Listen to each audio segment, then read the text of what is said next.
Hello retail traders, this is Washboardjim with a sneaky snake trading strategy, and I'm going to show you how we used moving averages on Friday to catch this trade. I also did another video before that on how to use moving averages on the yearly time frame, and I pulled up the weekly.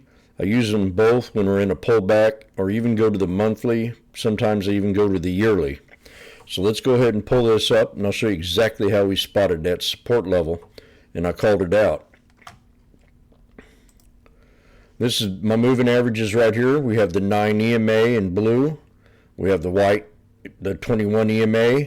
We also have in green the 50 SMA. We have in red the 63 EMA. And we also down here in the orange gold we have 200 SMA. I love all these moving averages right now. I've been using them for quite a while. I move around sometimes. I just didn't start out with these, but as I progressed, I got better and better at picking what moving averages work best for me in my style of trading. I'm a scalper more or less, day trade scalp. If I'm stuck in a stock, I'm day trading. I'm usually looking for squeezes out of chart patterns and using the moving averages to get into the trade also.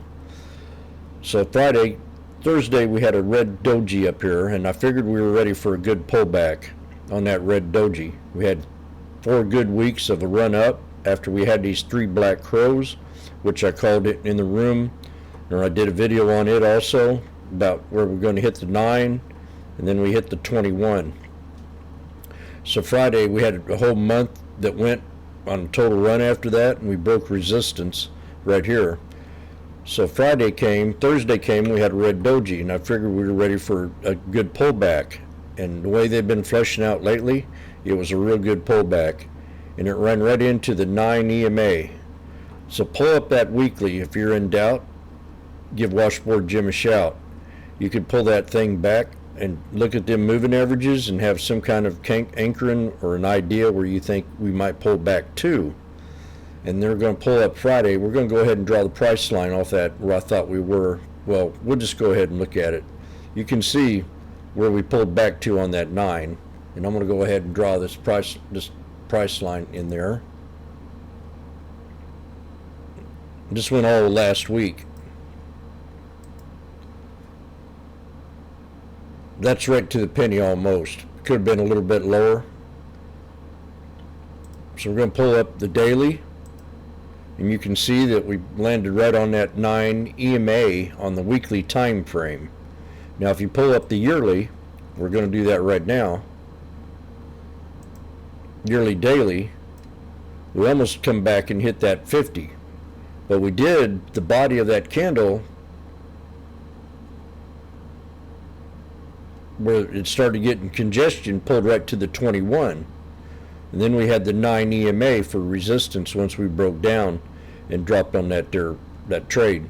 We did have 3 good days in a row that were red, and we landed on that 21. So that weekly is the one that told me that maybe we were going to pull back a little bit further because we had that weekly candlestick, which was a red doji.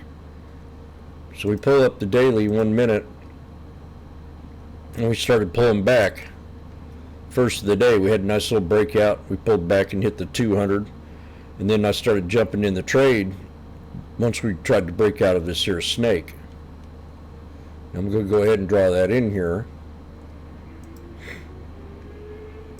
And that was right around, I think around 11 o'clock. I bought a couple in before and scalped them. Whoops, that's not what I wanted. Let's remove that. I'm going to run that snake right to the next candle right here. And just move that to the side and pull this on back. So we had a little breakout, and we run up and hit the 50 SMA. And I jumped in the trade, and then we started pulling back some. I scalped it and then kept a couple. We started pulling on back, and then we hit that support line off that 9 EMA on the weekly. So I come back, I was charting this out, and I come in here and I pulled up the yearly.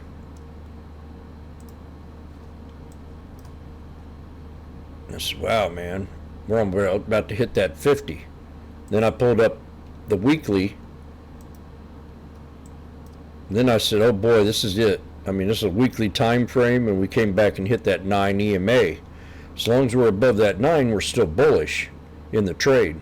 So my next support will definitely be the 21 down here this coming week or the next week or two. It depends on how we react this coming week.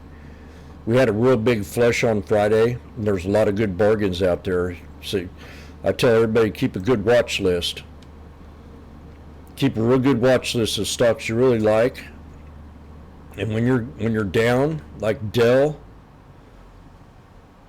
all these other ones in here, SMCI, when they're down in red, what turned green, like CRM, we jumped in that one on Thursday off earnings, and all these other ones, Boeing, AMC, GME, Intel, Disney, Starbucks, Walmart, Shop, all these ones that were down red that day had a nice little pop to them, including, I think even NVIDIA was on the list. And I still expect it to pull back a little bit more, stay above the 1,000. But I just wanted to show you how we spotted that support level. We used the 9 EMA on the weekly time frame. Excuse me.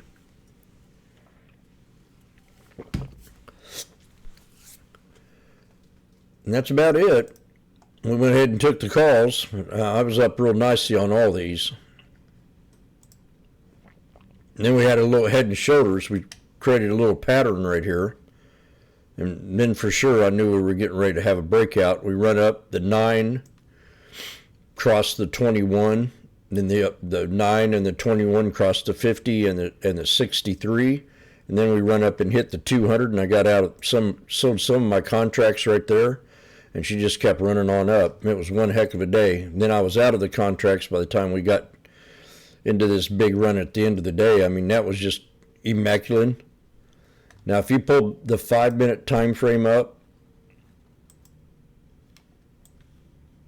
you can see we had 4 big white soldiers at the end of the day. Most of them probably got out at the 3. That's what I usually say. But she just kept running on up. Running on up, running on up. So that was one heck of a call. And we opened it up with a hammer right here at the bottom of that 5-minute. Same thing as the 1 minute. Now the 5-minute and the 1 minute, we had the same kind of hammer right here. And then she started popping, and that was, to me, that was a time to get into this trade on the 1 minute. I called it out, and also called it out if we broke the 63 that we were going to run up pretty good. That 63 EMA is one of my resistance levels. So I'm using these moving averages for exit ideas and support ideas. As I use the 9 on the weekly to get in, then I use the 200 to get out and scale out some. And then she went ahead and just kept on running up the rest of the day. So I called out a couple other trades on the way up. We come back and hit the 63 a few times right here, and then boom, right into close. Wish I'd have held them suckers. I'd have been pretty good. I had like 20 contracts of the SPY. I got them at 60 cents and 80 cents and dollar, and I got them at $1.27. It was just a wonderful day to be trading the SPY after the reversal. It's kind of, people left. They didn't want to trade. They were scared. They were nervous. They were in the panic button mode. But with the experience that I have, I was able to spot that 9, and we went ahead and bounced on up. So keep an eye on them moving averages. They work. I can't wait to use them coming Monday. This is a sneaky snake trading strategy where I talk about chart patterns, moving averages, and being in the now. Have a great day, retail traders.